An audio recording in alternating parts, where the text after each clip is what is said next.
In boxing, when a fighter becomes a star, they attract a certain type of fan base. Some a lot more deluded than others, and in this video, I'm going to talk about the most hated ones. Now let's just get the obvious one out of the way. The obvious answer to this question of probably the last 5 years of watching boxing, it's got to be the Deontay Wilder fanboys. Now these are probably harder to find than a John Fury interview after the Usyk fight, because after failing 3 times to beat Tyson Fury and getting absolutely dominated by Joseph Parker, Wilder fanboys are going extinct. But we can't forget the legacy that they left behind with some of the most delusional takes that I've ever heard following this sport. So let's just go through a few of my favourites. So the loaded glove controversy, where Wilder fans and Wilder himself, because Wilder fans usually what they do is they just parrot everything Wilder says and thinks. They thought that Tyson Fury in the second fight against Wilder had a loaded glove. Despite Wilder's own team members being in the changing room while Tyson was getting his hands wrapped, Wilder fans were absolutely certain that there was something going on with Fury's glove. Now, Wilder fans love a good conspiracy theory, and they love the one where apparently Wilder got poisoned by his own his own corner team.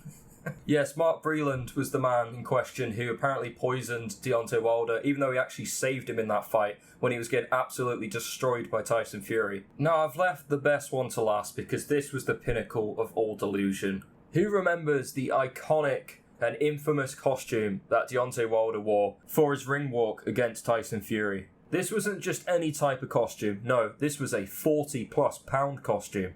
And the Wilder fans, they took issue with that because apparently the costume cost Wilder his legs. I mean, it took his legs away from him. He couldn't move as well, or something. Let's also not forget that the hardcore Deontay Wilder fans think that he's Hall of Fame worthy because he knocked out a 2,000-year-old Luis Ortiz.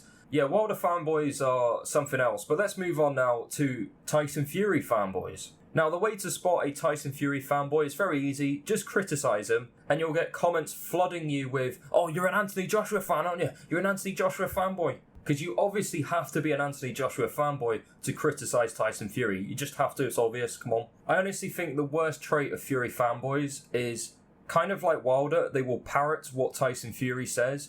So because Tyson Fury is basically the Floyd Mayweather of the heavyweight division, let me come on to that, don't clip that, because he's very selective and very smart when it comes to choosing his opponents. Tyson will not fight any man anywhere, trust me. The only reason he fought Usyk was because the money was right. The money was so ridiculous he had to fight him. That's why we got bullshit fights like Chisora, because apparently we just had to see that third fight, didn't we? Yeah, the first 2 fights were so close. Because what Tyson Fury is really good at is diminishing other fighters in the division, calling them dossers. I mean, look what he did with Usyk, calling him a jumped up middleweight, he's too small, all of this. And his fans just laugh it up. They call other fighters dossers. They say they're not good enough to face Fury. And then they start claiming that Tyson's the best of his generation without fighting people like Alexander Usyk and Anthony Joshua, which just enables Tyson Fury because he'll just think, well, I don't need to fight them then because people are calling me the best of my generation already. And I think because Tyson Fury is a crossover star, so many casuals who probably watch like one boxing fight in a year have an opinion on him, you get some really delusional takes like Tyson Fury is the greatest of all time after watching him do the rope-a-dope against Tom Schwartz. Then we have, in my opinion, the most deluded fan base of them all. Even more deluded than Deontay Wilder, and that says a lot. The Mike Tyson fans. If I have to hear one more time that if Custamato didn't die, then basically Mike Tyson would have just knocked out everybody. Or the Prime Mike Tyson, seriously, Prime Mike Tyson is the most overused phrase I've ever heard. And again, much like I said with Tyson Fury, he's a crossover star, so people who just know, you don't know dick about boxing, like Bob Arum would say, just have opinions on him. Like, the whole Prime Mike Tyson thing just needs to stop, because it gets so absurd. Like, oh, Prime Mike Tyson, he just beats everybody, doesn't he? He just does.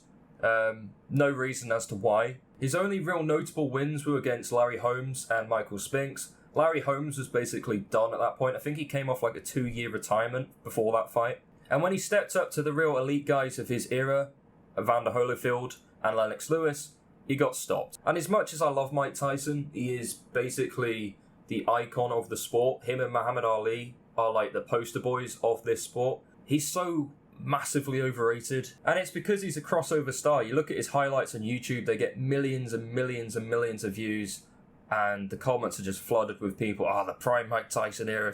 Dear man, just calm down. So there you go. They're the 3 fighters that I think have the worst fan bases in boxing. There are a hell of a lot more that I couldn't cover in just one video, so maybe I'll make a part 2. But let me know, what are the most annoying fan bases for any fighter in boxing?